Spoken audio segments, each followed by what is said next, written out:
so full of pork that even Scrooge and the Grinch are happy about it.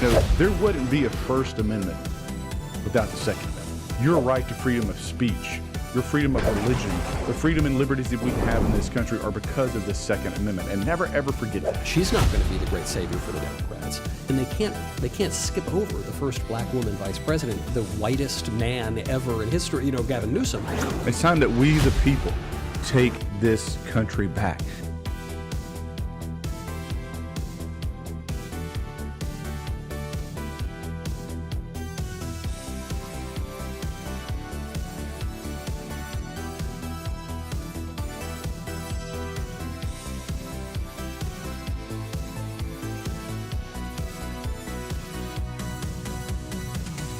And if you try to transition a child, you are guilty of child abuse, and every doctor, every nurse, every clinician that is helping that is culpable in that crime. This thing is so full of pork that even Scrooge and the Grinch are happy about it. There wouldn't be a First Amendment without the Second Amendment. Your right to freedom of speech, your freedom of religion, the freedom and liberties that we have in this country are because of the Second Amendment, and never ever forget that. She's not going to be the great savior for the Democrats, and they can't skip over the first black woman vice president with the whitest man ever in history, you know, Gavin Newsom. It's time that we, the people, take this country back.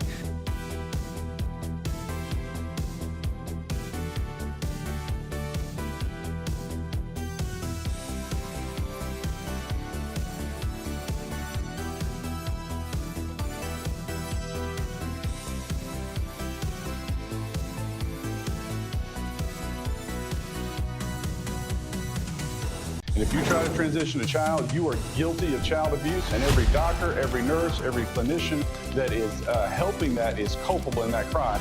This thing is so full of pork that even Scrooge and the Grinch are happy about it. There wouldn't be a First Amendment without the Second Amendment. Your right to freedom of speech, your freedom of religion, the freedom and liberties that we have in this country are because of the Second Amendment, and never ever forget that. She's not going to be the great savior for the Democrats, and they can't skip over the first black woman vice president with the whitest man ever in history, you know, Gavin Newsom. It's time that we, the people, take this country back.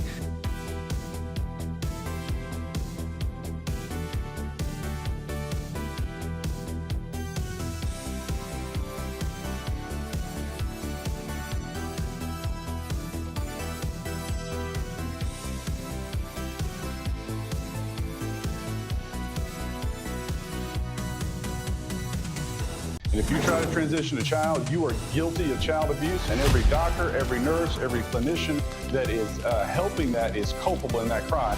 This thing is so full of pork that even Scrooge and the Grinch are happy about it.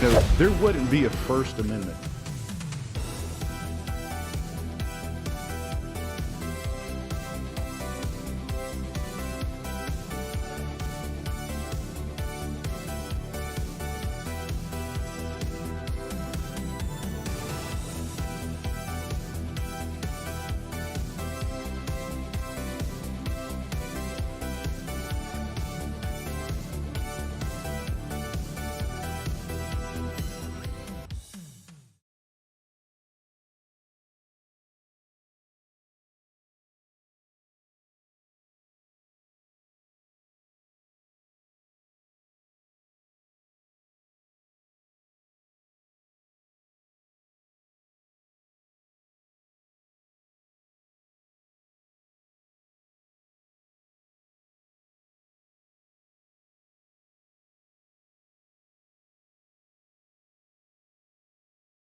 And so today, President Trump did a 90-day pause on the tariffs, set a 10% baseline with the exception of China, which is at 125%. It should also be noted that roughly 75 countries have now reached out to the administration to renegotiate tariffs. This is transformative for the American business community to have access to some of those markets that otherwise had been closed, heavily tariffed from their side against us. And so this is what the president promised. This is what the president is doing now. So I am joined by Marlin Stutzman, Congressman Marlin Stutzman. He's a former member from Indiana 3, and you replaced Banks, who went over to the Senate. So do a quick introduction. And like I said, we were on committee together. You were formerly a member of Congress. So tell us about you, your family, and how you ended up here again. Yeah, well, so I grew up in northern Indiana on a family farm.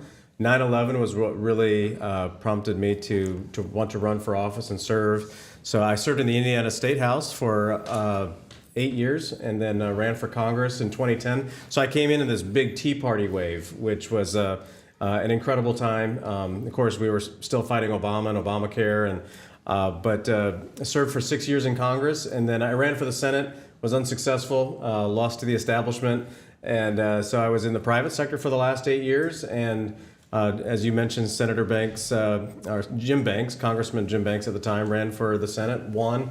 The seat opened back up again, and so I decided to run because you see where our country is headed with $36 trillion of debt, with woke ideology, with a government that's out of control, and now being back in D.C., seeing how Washington has become this entitled government bureaucracy that is just, it's incredible, and it's insane that we have this administrative state that's basically taken over our country.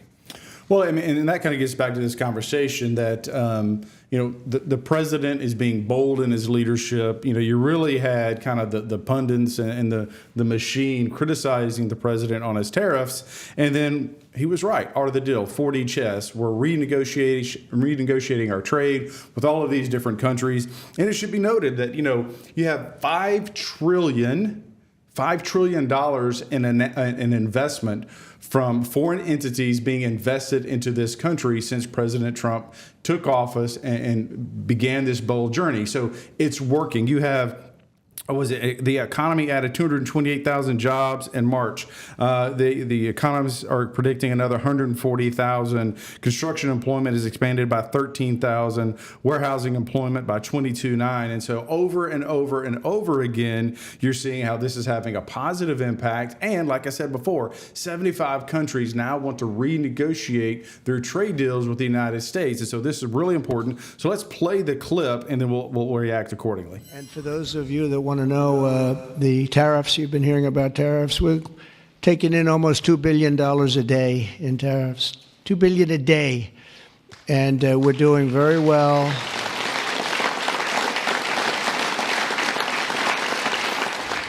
And we're doing... I love it. $2 billion a day.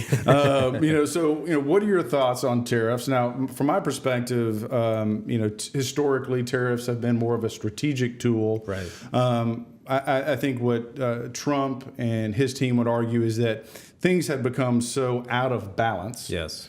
And that we had been taken advantage of, quite frankly, by friends and foes, is that basically he needed to break the China cabinet and reset the table. Yeah. But let's hear from you, get your thoughts on where we were, where we're at, and where it appears we're going, right? For sure. No, and I'm a big supporter of what President Trump's doing because it's a reset of this entire this trade policy that we've let go for so long. People say, oh, Trump's starting a trade war. No, he's not. He's actually shooting back finally. And, my district is Northeast Indiana. Fort Wayne is the center of the district. We've got a GM truck plant there. We've got Steel Dynamics, which is a large steel manufacturer. We're one of the heaviest manufacturing districts in the country. And we also have a lot of agriculture as well. So I have watched, and I, of course, am a big proponent of free trade that we talked a lot about back in the 90s, thinking, what, that's good for all of us. Well, it is in the extent that as long as the other countries are following some of the same rules and guidelines that the United States follows. China obviously doesn't. They manipulate their currency. They force their people into cheap labor. They don't follow any sort of environmental standards. I mean, they manipulate their production.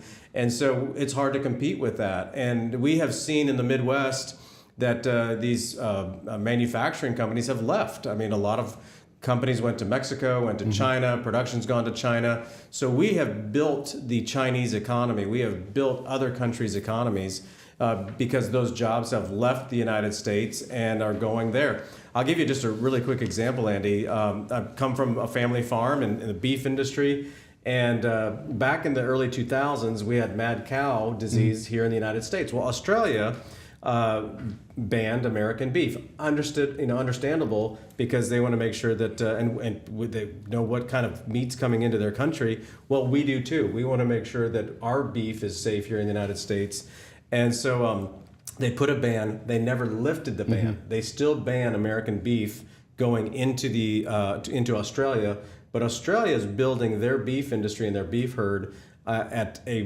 huge rate. In fact, they ship a lot of beef into the United States. So, and they also sell it here at a currency discount. So they have about a 35% advantage when they sell here into the United States, which is below what an American producer can sell. And so people typically go with the Australian product because it's a good product, but it's cheaper. And so we put together a bill that would target the Wagyu industry. Wagyu is a breed that comes from Japan. It's a high value product. It's growing in popularity around the world. And Australia is spending millions and millions of dollars of investing into the Wagyu breed in order to sell it into the United States. About 50% of the Wagyu that's consumed in the United States comes from Australia. And so we put we proposed a tariff on it. Well, President Trump and those of us in the cattle industry have been saying this is an unfair trade policy. How can you ban ours? You have an advantage in the United States. Trump puts a 10% tariff. Well, now they're calling and saying, whoa, we thought we were friends. How can you treat friends like this? And things like that. Well, how do you continue to ban American beef going to Australia and say that we have some sort of fair trade policy? So I think that Trump's doing the right thing. He's doing a reset. And ultimately, this is about dealing with China as well. And I think he's done a masterful job. I told somebody today that President Trump is playing chess while while Democrats are playing Connect Four. And because he's already thought down the road of why he needs to put these tariffs in place to bring people to the table to negotiate better trade deals for the American producer. Well, you touched on a lot, so you talk about your district, a lot of manufacturing jobs, same with my district. But, when you look at the facts, 1997 to 2024, the U.S. lost around 5 million manufacturing jobs. And then in 2023, our manufacturing output used to be 28.4 in 01. Now it's down to 17.4. So we're seeing a lot of this outsourcing of jobs in manufacturing. And when you look at COVID, so kind of shifting to China, we saw during COVID that how, China restricted the supply chain, what it did to the cost of goods and availability of goods into this country. And so now as we have this opening up of the trade markets, right, that we have the opportunity to decouple from China. That's right. To be less dependent on our adversary. So I'm on Homeland Security. I have a bill, and literally today in committee testified talking about my bill and all of these typhoon attacks, which is simply a term that was dubbed by Microsoft. But all that to say is where China is embedding itself covertly into our energy sector, into our water sector, into critical infrastructure. We now know that. We're now hunting those types of incursions, but they're pre-positioning for an act of war, right? That's right. And so we know they're our adversary. Why are we building their economy? Exactly. Right? Why are we building their military? Because that's what we're doing. Yeah. And so we have a tremendous opportunity, and thank you to President Trump for being tough on China. And like you said, the unfair labor practices, we in the United States are held to a higher standard on the environmental and pollution standards. And yet in China, one of the worst polluters in the world, if not the worst polluter. So it's time to level set. Right. And so let's go back to you have a bill that you mentioned, but let's play that beef clip that we have queued up. Australia bans, and they're wonderful people and wonderful everything, but they ban American beef, yet we imported $3 billion of Australian beef from them just last year alone. They won't take any of our beef. They don't want it because they don't want it to affect their farmers. And you know what? I don't blame them, but we're doing the same thing right now, starting about midnight tonight, I would say. And so, they're wonderful people. They are an ally, right? Yeah. But that's one product with one country, $3 billion, right? Where they've banned ours, and yet we're importing $3 billion worth of goods. That's a critical trade imbalance. Yeah. We've got to open up that market so that our farmers can compete. And so again, it's 4D chess. There was a lot of folks that were criticizing the president, talking, as you mentioned, starting a trade war, but in reality, what we now have is 75 countries, and quite frankly, anyone that would matter at this point, right? Are now at the table, negotiating, renegotiating, and going to give greater access to U.S. businesses. Now, going to pivot, and it's not really on our kind of to-do list, is we've got this budget deal that the House put together, 1.5 trillion. The Senate sent back so ours cut 1.5 trillion over 10 years. The Senate sent over a bill that cut 4 billion, 4 billion, B as in Bravo, over 10 years. That, to my opinion, and I'm not going to speak for you, but it was a joke. It was offensive. We told the American people we were going to be bold. And so there's a lot of us that are holding the line to say, hey, you've got to do better. So what I can tell you, an update kind of as it's happening, is we are in direct talks with the Senate to come up with, and I've been saying this, I can't vote for this until I have a framework. I need to know what the Senate is going to do. Again, I realize we're not going to amend the bill right now. We're not going to actually be able to codify it. But they need to publicly state and promise to the American people, tell us what you're going to do. Quite frankly, it's kind of like Charlie Brown. Yep. Yeah, the football. Lucy, she pulls it out, right? We've seen this play over and over again. And every time the Senate takes their ball and they go home and the American people get screwed. We're not playing that game anymore. So we're going to hold the line. We're going to hold the Senate accountable. Look, I support the president. I support his vision, and I trust the president. I do not, however, trust the Senate. So that's where I'm at on this. But what I will say to all those business owners out there that are watching the tariffs, that are watching this budget debate happen right now, we will codify and make permanent the tax cuts. That is coming. It's just a matter of when, right? So if it's not today, if it's not tonight, it's going to be in a few days. They will come. We're going to lift the debt ceiling, so the markets don't have to worry about that. And it's important because during reconciliation, we only need 51 votes in the Senate. If we do it later, Chuck Schumer will have the upper hand because it will require the 60-vote threshold, and he'll extract a lot of pain from the House and the American people into lifting that debt ceiling. So there's a lot of, that's kind of how the sausage gets made up here. It's a little bit messy. Again, I always go back and quote John Quincy Adams. He loved the House because that's where we argued and debated. It's the people's house. That's where the work actually gets done. And so, again, it is primarily, not entirely, but primarily the House Freedom Caucus and the budget hawks like Jody Arrington and some of the others who are saying we've got to do better. Donald Trump was bold. We were all bold in what we told the American people we were going to do, and that's what we need to actually deliver on. And so I think this has impact for us in 2 years and 4 years, but whether you agree or disagree, I'd love to get your thoughts because this is, if we get this done, and I'm cautiously optimistic we will. Yeah. We haven't done a budget reconciliation even remotely this size since 1997, going back to Newt Gingrich, right? Yeah. And Clinton, when they worked together to try to balance the budget. And so here we are again. Yeah. Potentially a $1.5 trillion in cuts, what we promised the American people we would do. Right. That means people like myself and like you, one of the original founders of the Freedom Caucus, by the way, right? Yes, sir. OG, yes. Right? Original member there. But, you're used to taking these arrows to being in the fights. So, again, whether you agree or disagree, I'd love to get your thoughts. No, I agree with you, Andy. And, to me, it's always disappointing. And here in the House of Representatives, we have a very slim majority. It's about the same as the Senate. And here we went and lifted this, almost $2 trillion in cuts over 10 years, this budget reconciliation package of several months ago. Being on the budget committee, we've heard this over and over that we have got to cut spending. In fact, some of these great economists and business people have been coming in, and Ray Dalio. I mean, he's a lot of folks know him from Wall Street, and he's involved with countries around the world that have debt problems.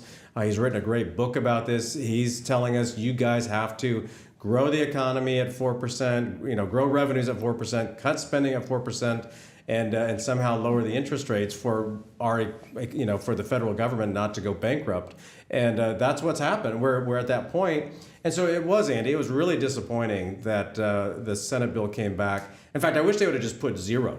Rather than $4 billion, because it's like, it's almost insulting. It was insulting to our intelligence. It's like $4 billion, really. I mean, because and President Trump was even was bragging about how we're taking in $2 billion in tariffs a day. So $4 billion over 10. I mean, just say we don't put zero in. But what we're hearing, and I do.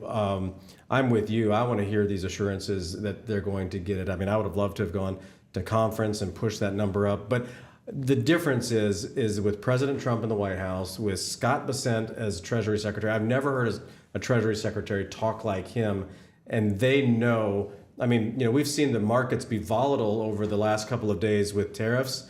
That can be fixed. Trump's the greatest negotiator. Trump's the greatest diplomat our country has had in decades, since Ronald Reagan, frankly. And so with that, but if we have a debt collapse, because of the federal government, the stock market collapses and there's no recovery. Well, and I'm going to put a bow on all of this. So we have this tariff conversation. We have the raising of the debt ceiling. We have these budget cuts that we know are necessary. But let's play the clip of Pelosi. So keep in mind, like, for example, on some of these tariffs, the Democrats were for a lot of this a few years ago. Right. But now that it's Trump's idea, they're against it. Exactly. Play the clip. How far does China have to go? How much more repression? How big a trade deficit and loss of jobs for the American worker? And how much more dangerous proliferation has to exist before members of this House of Representatives will say, I will not endorse the status quo? As I mentioned, it's about jobs, proliferation, and human rights. And there are those who say we shouldn't link human rights and trade and proliferation and trade. I disagree. But if we just want to take up this issue on the basis of economics alone, indeed, China should not receive most favored nation status. Yeah. So all the things we've been talking about, right? She literally, so I fully expect she'll support us, right, as we move forward. Trump derangement syndrome trumps human rights. Right. But again, she's talking about China, the threat of China, the proliferation. She's talking about the loss of manufacturing, the loss of jobs. She's talking about how we need to tariff the crap out of China. And now that Trump's actually doing it, as she said in 1996, suddenly they're railing against it. So that tells you they're not serious about fixing any of this. So thank you for coming on. I do believe they just called votes. All right. And so the clock is winding down. But with that, there's a lot that's going to be done over these next couple of weeks. We have a short break. We're going to come back. Again, we've got the debt ceiling. We got reconciliation. We're going to get this the tariff thing and all of the tax cuts. They're going to be made permanent. It may be a little volatile or messy for the next few days, but we will get this done. And folks like myself and you, we are holding the line to deliver on Trump's promises. And look, I did a media interview today, and the reporter was like, well, why are you standing in the way? I was like, I'm not standing in the way. Yeah. We passed $1.5 trillion budget cut. Yes. Right? Yeah. We are delivering on what we said we would do. It's the Senate that's not doing their job. We're going to call them out. We're going to hold their feet to the fire. We did our job. They need to do that. So with that, closing, final thoughts before we go vote. Trump is leading. The House is leading. We're willing to make the tough decisions. We needed the Senate to step up as well. And we just got to continue to put pressure on the Senate to be able to follow. And it's too bad that in this case that we don't. I mean, I believe that the Senate will get there, but it's going to be President Trump and the House really having to pull them along the way. Because we have to get it done. If we don't get it done, I don't know when it gets done. That's right. Well, at the end of the day, thank you to Elon Musk for all he's doing with the Doge effort. Thank you to President Trump for your leadership and willing to stand in the gap and take the criticism. And thank you to my colleague from Indiana 3, Marlin Stutzman, for joining us today. With that, this is Andy Ogles, Restoring the Republic. God bless. If you try to transition a child, you are guilty of child abuse, and every doctor, every nurse, every clinician that is helping that is culpable in that crime. This thing is so full of pork that even Scrooge and the Grinch are happy about it. There wouldn't be a First Amendment without the Second Amendment. Your right to freedom of speech, your freedom of religion, the freedom and liberties that we have in this country are because of the Second Amendment. And never ever forget that. She's not going to be the great savior for the Democrats, and they can't skip over the first black woman vice president with the whitest man ever in history, Gavin Newsom. It's time that we, the people, take this country back.